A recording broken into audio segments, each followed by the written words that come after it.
Hablemos particularmente ahora de cada uno de los tipos de fallo renal y cómo podemos detectarlo. En el caso del fracaso renal agudo prerrenal, la causa del fallo está previo a la formación de orina. Recordemos sencillamente cómo se compone un glomérulo. Sabemos que hay una arteria que ingresa al glomérulo, la arteria aferente, y una arteria que sale de él, la arteria eferente. Dentro del glomérulo, la diferencia de presión entre el glomérulo y la cápsula de Bowman o el espacio de Bowman son los que determinan el filtrado glomerular. A mayor diferencia de presión habrá mayor filtrado. Pero como en sí el espacio de Bowman tiene una presión que es relativamente negativa, todo el filtrado depende principalmente de la presión glomerular o de la presión intracapilar glomerular, y por ello definiremos los cuadros en función de esta. Vamos a suponer una pequeña situación clínica. Tenemos a Eli de 10 años. Eli de 10 años comió mayonesa en mal estado. Hace 24 horas está con diarrea y hace 12 horas está con vómitos. Eli ha sido incapaz de hidratarse en estas últimas 24 horas. Al ser incapaz de hidratarse y al estar perdiendo líquido por dos mecanismos, el riñón de Eli ha detectado la caída en la tensión arterial y por ello su arteria aferente se ha vasodilatado. Esta vasodilatación a nivel de la arteriola deferente, dependiente del óxido nítrico, aumenta la presión intracapilar y con ello aumenta el filtrado, es decir, nuestro riñón sigue filtrando. ¿Qué pasa si solicitamos análisis de sangre y de orina en Eli? Lo que encontraremos será una creatinina que está elevada, una urea que está elevada y una osmolaridad que está elevada. Estos datos nos hablan de deshidratación, que es el cuadro que está padeciendo Eli. ¿Qué podemos observar a nivel de su orina? Podemos observar un FeNA menor a 1%, podemos observar un sodio urinario menor a 20 y podemos observar que hay una osmolaridad aumentada. ¿Y esto de qué nos habla? Volvamos aquí. El riñón de Eli ha comenzado a vasodilatar su arteriola aferente, pero aún con esto, como Eli sigue vomitando, la tensión sigue cayendo. Su arteriola eferente comienza a vasocontraerse y esta vasocontracción dependiente de angiotensina 2 que ha sido liberada por la renina es la que aumenta aún más la presión dentro del capilar glomerular y permite a este riñón seguir filtrando. Ahora, este riñón que está filtrando aún dice, paremos un poco, estamos filtrando pero hay poca tensión, entonces toda la orina que filtremos recuperémosla, todo el líquido que llegue a nuestra orina recuperémosla, todo el sodio que llega a la orina tenemos que reabsorberlo, porque Eli debe mantener su tensión y su volemia. Y eso es la expresión del FeNA. Un FeNA menor al 1% nos habla de que menos del 1% del sodio que ha sido filtrado ha llegado a la orina. Es decir, más del 99% del sodio que fue filtrado ha sido reabsorbido. ¿Y esto dónde ocurre? Esto ocurre a nivel de las células del túbulo. Las células tubulares han detectado esta caída en la tensión arterial también, y por diferentes vías hormonales se activan mecanismos que expresan las bombas en sus superficies apicales y con estas bombas se reabsorbe todo el sodio y todo el agua que pueda haber en la orina. ¿Qué sucede cuando estos mecanismos se perpetúan en el tiempo? ¿Qué sucede ahora? Eli, de 10 años, ha consultado, por lo tanto, hemos dado medicación para los vómitos, por ejemplo, la metoclopramida. Con esta medicación hemos anulado sus vómitos. Eli ha comenzado a hidratarse y al comenzar a hidratarse aumenta la tensión. Ya no necesitamos que haya en nuestra sangre renina ni angiotensina 2 y por lo tanto la arteriola eferente deja de responder a su efecto. Eli se sigue hidratando y con ello sigue aumentando su tensión. La arteriola aferente ya no necesita estar vasodilatada, por lo tanto se mantiene la formación de orina. Y al mantenerse la formación de orina, ya no es tan necesario recuperar todo el agua y el sodio que habíamos liberado y con ello volvemos a la normalidad. Si volviésemos a medir los valores urinarios, veríamos que la osmolaridad no está tan aumentada, que hay un sodio entre 20 y 50, que es lo normal, y que aún así el riñón será capaz de captar el sodio urinario excretado. La creatinina volverá a su valor normal, la urea volverá a su valor normal, la molaridad plasmática volverá a su valor normal y Eli se ha recuperado. ¿Con esto qué queremos expresar? Con esto quiero expresarles que el fracaso renal agudo de origen prerrenal es reversible si se trata adecuadamente y en un tiempo prudente. ¿Cuál es ese tiempo? Habitualmente menor a 48 horas. Y ahora veremos por qué menor a 48 horas y qué sucede luego de 48 horas. Pero antes de avanzar a este mecanismo, un comentario a este respecto. A nivel de la arteriola aferente, dijimos que para que esta arteriola aumente la presión dentro del capilar glomerular, se debe activar la renina, que activa la angiotensina 2, y esta a su vez activará la aldosterona, que no nos sirve a este nivel, sirve a un nivel más distal de la nefrona, y por ello la voy a borrar de aquí, porque lo que me interesa es hablarles de la angiotensina 2. La angiotensina 2 es un potentísimo vasoconstrictor, pero sobre todo es un vasoconstrictor de la corteza renal. Vasocontrae aquí, en la arteriola eferente. Si esta arteriola eferente permanece vasocontraída, ¿qué se continúa a partir de la arteriola eferente? Se continúan los capilares de la base recta, los capilares que envuelven a los túbulos. Si contraemos a este nivel, disminuimos el volumen de sangre que pasa a los túbulos y a su vez producimos una isquemia relativa a nivel glomerular porque la tensión ha caído y estamos contrayendo aquí. Entonces a este nivel se producen prostaglandinas. Las prostaglandinas contrarrestarán el efecto vasoconstrictor de la angiotensina 2, vasodilatando la arteriola eferente y permitiendo que exista un equilibrio entre la vasoconstricción y la vasodilatación, de manera que no haya isquemia en la corteza renal. ¿Qué pasa cuando damos un AINE? Los AINES, o inhibidores de la ciclooxigenasa, impiden la formación de prostaglandinas. Al inhibir la producción de prostaglandinas, no se podrá inhibir el efecto vasoconstrictor sobre la arteriola aferente, y este es el mecanismo por el cual los AINES producen fracaso renal agudo prerrenal en un paciente en el cual el filtrado glomerular ya era bajo por una hipotensión. ¿Dónde lo vemos? Es muy frecuente que los pacientes que vienen deshidratados por ejemplo, una gastroenteritis, como es el caso de Eli, se les den analgésicos como paracetamol, pero también se les den analgésicos como el ibuprofeno, el naproxeno, el diclofenaco, si quisiéramos ser violentos y agresivos, todos ellos para paliar el dolor que acompaña a un cuadro de gastroenteritis.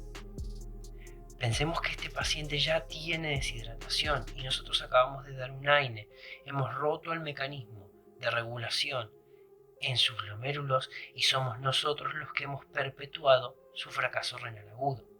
En Eli de 10 años, este fracaso, bueno, tampoco es que será tan relevante. Pero ¿qué pasa en Rigoberto de 70? En los casos de los pacientes añosos, sus riñones tienen menor capacidad para responder a este cuadro. Es decir, la deshidratación en ellos, producto de la fiebre, producto de infecciones, son más severos. Su centro de la sed está anulado y su número de nefronas es menor, está disminuido. Por ello, si atacamos a las pocas nefronas que tiene Rigoberto y además no lo hidratamos adecuadamente, perpetuamos un cuadro de fracaso renal agudo prerrenal y lo hacemos evolucionar a un cuadro de fracaso renal agudo renal. ¿Cómo se produce este fracaso renal agudo renal? Habíamos dicho que a nivel de la arteriola eferente se continuaban los capilares tubulares encargados de irrigar la médula y el túbulo. La médula renal es un desierto hostil, es un territorio donde la osmolaridad es tremendamente elevada, donde la tensión de oxígeno es tremendamente baja y por ello una zona en la cual cualquier disminución en la perfusión genera daño. Este daño a nivel de las células tubulares, que además son células de gran actividad metabólica, porque recordemos que tienen muchas bombas que intentan recuperar los solutos en la orina. Estas células, incapaces ahora de poder realizar su actividad metabólica porque el oxígeno ya ha disminuido aún más, comienzan a morir. Estas células muertas, incapaces de reabsorber sodio y agua, cuando el glomérulo recupere su función de filtrado porque nuestro paciente ha sido adecuadamente perfundido, no podrán concentrar la orina y por lo tanto nuestro paciente orinará grandes volúmenes de orina hipotónica. Este cuadro, conocido como isostenuria o fase poliúrica del fallo renal agudo, a pesar de lo que intuitivamente podamos creer, es un cuadro que nos da buen pronóstico. ¿Por qué buen pronóstico? Porque sabemos que el riñón está filtrando, dado que se ha formado orina. Sabemos que a nivel tubular las células están muertas, pero estas células muertas, en un periodo no mayor a 5 o 7 días, estas células estarán recuperadas y por tanto el riñón podrá volver a concentrar orina y ya no producirá grandes volúmenes de orina hipotónica. ¿Qué pasa si nuestro paciente comienza a ser perfundido, pero pasado un tiempo prudencial no ha formado orina? Lo seguimos perfundiendo adecuadamente, pero no forma orina. En este caso, más que pensar en un fracaso renal agudo por necrosis tubular aguda, que es lo más frecuente, tendremos que pensar que el daño persiste a nivel glomerular. Y el daño a nivel glomerular no es igual que el daño a nivel tubular. Es decir, aquí las células no tienen la misma capacidad replicativa que en el túbulo y por lo tanto un fracaso renal agudo que persiste oligúrico a pesar de la reposición de volumen es de mal pronóstico. Las otras causas de fracaso renal agudo, habíamos dicho, la causa glomerular, la causa intersticial y la causa vascular, serán vistos cada uno en apartados diferentes, dado que el único caso que nos interesa aquí es el de la necrosis tubular aguda, por ser el más frecuente de presentarse y siendo todas las necrosis tubular agudas derivadas de cuadros prerrenales evolucionados. No obstante, existen fármacos que causan necrosis tubular aguda y son a estos a los que hay que prestar la atención en nuestros pacientes cuando los toman o cuando nosotros mismos los recetamos. ¿De qué hablamos? Hablamos, sí señor, de AINES. Los AINES en este caso producen necrosis tubular aguda no por su mecanismo a nivel glomerular que causa daño glomerular y perpetuación de este cuadro, sino porque los AINES son tóxicos tubulares, directamente matan las células, asesinos. Otros fármacos también son los contrastes iodados, aumentan la osmolaridad medular. Si esta osmolaridad, que ya era alta, la aumentamos aún más, estas células mueren por deshidratación. ¿Qué otros fármacos podemos encontrar aquí? Antibióticos. Hay antibióticos que causan nefrotoxicidad y que cada vez que los estudiamos leemos ototoxicidad, nefrotoxicidad. Sí señor, los aminoglucósidos. Pero los aminoglucósidos no son los únicos antibióticos que pueden producir daño tubular. Los glucopéptidos como la vancomicina también pueden producir daño tubular. Es decir, si hablamos de antibióticos en general, debemos tener muy presentes que varios de ellos pueden producir daño tubular y en un paciente en insuficiencia renal debemos usarlo con mucho cuidado. Finalmente, los antineoplásicos producen daño tubular. Y ustedes me dirán, ¿cómo un antineoplásico produce daño tubular? Bien, a ver, son antineoplásicos, son antiproliferativos, evitan que las células se dividen. Digamos que aquí los túbulos están siempre en constante recambio. Estas células no solo mueren en estas situaciones, mueren en otras situaciones en forma normal, pero su recambio le permite mantener una función renal adecuada.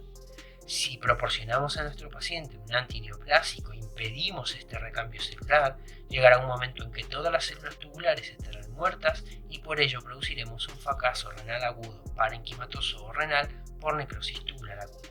En todos estos cuadros, el tratamiento es hidratar al paciente en forma adecuada, para que sus glomérulos persistan filtrando y darle tiempo a las células tubulares para recuperarse, a estas células para poder dividirse.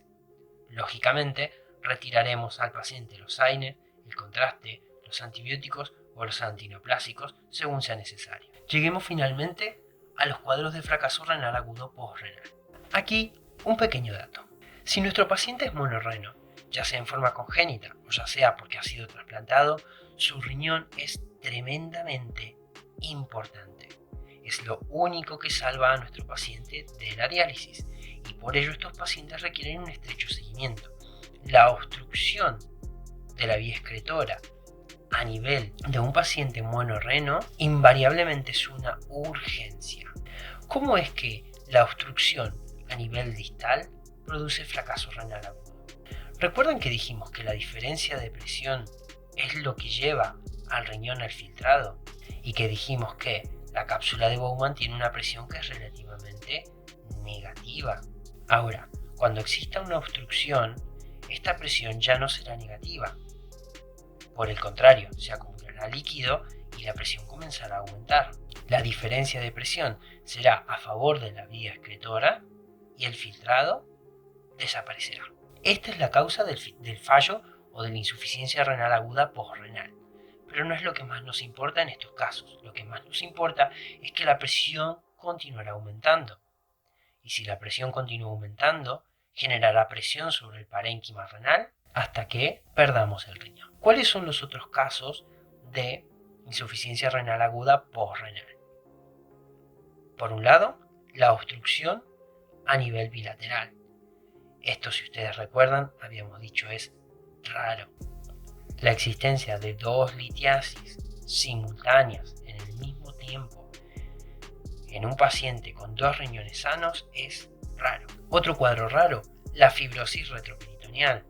También la sospechamos en un paciente cuyos riñones previamente sanos comienza con anuria, pero este cuadro era no solamente raro, este cuadro es muy raro. La obstrucción a nivel distal es más bien un problema urológico que un problema nefrológico, pero si esta obstrucción se mantuviese en el tiempo, también produciría daño renal. ¿Cuál es la diferencia aquí? Que este paciente vendrá porque su vejiga está sufriendo, el dolor a nivel vesical será tan importante que lo llevará a consultar tempranamente y sus riñones no alcanzarán daño. Analicemos dos casos que son más importantes y por ello diría que un poco más frecuentes, y son la obstrucción a nivel prostática. Los pacientes prostáticos, es decir, hombres mayores de 80 años que tienen hiperplasia prostática benigna sobre todo, pero algunos también cáncer de próstata, son los que padecen obstrucción dinámica a nivel de la vía excretora y que tienen residuos miccionales importantes, que al pasar el tiempo estos son progresivos y se van acumulando a nivel de la vía excretora hasta que producen el cuadro llamado hidronefrosis. La orina se acumula tanto en la vía excretora que produce la necrosis del parénquima renal y la anulación de los riñones. Estos pacientes, el filtrado glomerular debe ser seguido en forma estrecha y continuada. Y un caso que me interesa en la práctica clínica, que es la obstrucción unilateral en un paciente sin clínica. Habitualmente la obstrucción unilateral en los pacientes producirá clínica, una clínica conocida como cólico nefrítico. Este cuadro se estudia en urología y no en nefrología. Pero ¿por qué nos interesa aquí en nefrología? Porque los cólicos nefríticos que son asintomáticos o bien las obstrucciones que no producen cólico y que son unilaterales no producirán anuria, no producirán oliguria, producirán aumento de la tensión arterial inadvertida para el paciente, producirán aumento de los potasios inadvertidos por el paciente, alteraciones en el metabolismo fosfocálcico que también son inadvertidos por el paciente y que si nosotros no los buscamos y sospechamos, progresivamente este riñón se irá anulando hasta perder completamente la función y volvemos al cuadro que vimos al principio. Un paciente monorreno que de haber sido detectado con tiempo podríamos haber rescatado este riñón y no quedarnos con un paciente que ahora deberá ser seguido de por vida con sus filtrados glomerulares. Resumamos. En los casos de fracaso renal agudo prerrenal, lo fundamental es reponer el líquido. Nuestro paciente está necesitado de volemia, ya sea por vía oral o vía parenteral. En el caso del fracaso renal agudo renal, siempre debemos buscar la causa, porque el tratamiento es etiológico. Y en los casos de necrosis tubular aguda, que son los más frecuentes, solamente debemos tratar el prerrenal y esperar. Y finalmente, en los casos de fracaso renal agudo postrenal, el tratamiento será la desobstrucción, ya sea con catéteres J o con sondas Foley. Existen múltiples otros mecanismos por los cuales se puede desobstruir al paciente, pero nuestra prioridad es la desobstrucción. Les dejo aquí este pequeño esquema, que es de la página 294 del libro de Harrison, la 18ª edición, donde podemos ver que la lesión renal aguda la podemos dividir en prerrenal, y estos son sus cuadros, los hemos visto todos. En el caso del fracaso renal agudo renal o parenquimatoso, llamado aquí por Harrison intrínseco, lo divide igual que lo hemos dividido nosotros en causa glomerular, túbulo intersticial, vascular, y dentro de la túbulo intersticial la que nos interesa a nosotros, la necrosis tubular aguda. Finalmente, los casos de insuficiencia renal aguda postrenal, siempre reconocidos como obstrucción.